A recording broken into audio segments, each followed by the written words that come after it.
दोस्तों, ईगो अपने आप में बुरी नहीं होती, लेकिन जब ये इंसान पर हावी हो जाती है ना, तो इंसान को बहुत बड़ा नुकसान पहुंचाती है। एक एग्जांपल लेते हैं, कोडक कंपनी, जो अमेरिका की कंपनी, अपनी ईगो के कारण मार्केट से कब गायब हो गई किसी को पता ही नहीं चला, और यही वो उसका अरबों का साम्राज्य निकल गई। एक समय था जब कोडक मूवमेंट जिंदगी के सबसे खूबसूरत पलों का दूसरा नाम हुआ करता था। कैमरा हो तो कोडक, फिल्म हो तो कोडक, और यादें हो तो वो भी कोडक। लेकिन आज सवाल यह है, ये कोडक गया कहाँ? एक ऐसी कंपनी जिसका मार्केट कैप 1990 में $28 बिलियन था, 1,40,000 एम्प्लॉय वाली कंपनी, जिसके बाद 90% मार्केट दुनिया का, जो आज सिर्फ $0.68 बिलियन की कंपनी रह गई। फोटोग्राफी का किंग किताबों में कहां सिमट गया? तो जवाब है ईगो, डर और कंपनी के द्वारा लिए गए गलत फैसले। बहुत कम लोग जानते हैं कि 1975 में कोडक ने खुद डिजिटल कैमरे का आविष्कार किया, और पूरी दुनिया के सामने लाने से पहले उसको दफना दिया। मालूम है क्यों? मैं बताता हूं। क्योंकि उस समय कोडक का जो पूरा बिजनेस है वो फोटो फिल्म और प्रिंटिंग पर टिका हुआ था।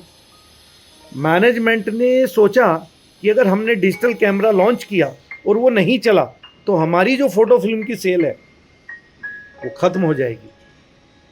यानी फ्यूचर के साथ ना चलने का जो डर था, और अपने ही एग्जिस्टिंग बिजनेस के साथ जो मोहब्बत थी, उसने ही कोडक का पतन, डाउनफॉल शुरू कर दिया। अब ईगो का खेल हुआ कैसे? कोडक ने सोचा हम तो मार्केट लीडर हैं, हमें कौन हरा सकता है, लोग हमेशा फिल्म ही इस्तेमाल करेंगे। लेकिन दोस्तों, दुनिया बदली, टेक्नोलॉजी बदली, ग्राहक भी बदले। कैनन, सोनी, निकॉन और बाद में स्मार्टफोन आ गया। कोडक एक साइड में खड़ा सिर्फ देखता रह गया। अब इससे सीख क्या मिलती है? मार्केट लीडर होना अपने आप में सुरक्षा नहीं। 2012 के पतन की घोषणा कंपनी ने दिवालिया होने की एप्लीकेशन बैंकों को दे दी। एक कंपनी जिसके पास टेक्नोलॉजी थी, पैसा था, वो हार गई। क्यों? क्योंकि वो दुनिया के साथ बदलने को तैयार नहीं थी। इस स्टोरी से हमें 5 कड़वी लेकिन जरूरी सीख मिलती है। ईगो हमारा सबसे बड़ा दुश्मन है, हम सही हैं। यही सोच इंसान को, कंपनी को, हम सबको डुबा देती है। जो खुद को डिसरप्ट नहीं करता उसे कोई भी नहीं कर सकता। कोडक ने खुद डिजिटल कैमरा बनाया लेकिन अपनाया नहीं। कंफर्ट जोन, तीसरा नंबर, कंफर्ट जोन दुनिया का सबसे खतरनाक जोन है, जहां नुकसान ही नुकसान है। चौथा, मार्केट हमेशा कस्टमर तय करता है, कंपनी का सीईओ नहीं। ग्राहक बदल गया, कोडक नहीं बदला। हिस्ट्री कभी माफ नहीं करती। पांचवा, जो समय के साथ नहीं चलता वो समय से बाहर हो जाता है। तो दोस्तों, कोडक की जो कहानी है सिर्फ एक कंपनी की कहानी नहीं है।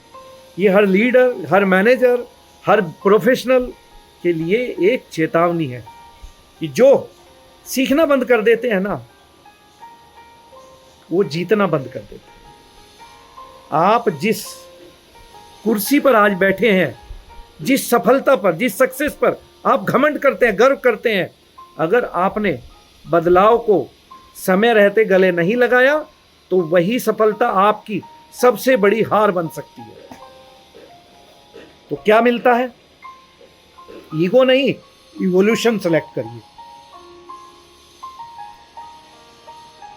कहानी कैसी लगी कमेंट में जरूर लिखिएगा, और आपको भी क्या एक्शन लेना है वो जरा सोच समझ कर लीजिएगा, नहीं तो आप भी कब गायब हो जाएंगे पता भी नहीं चलेगा।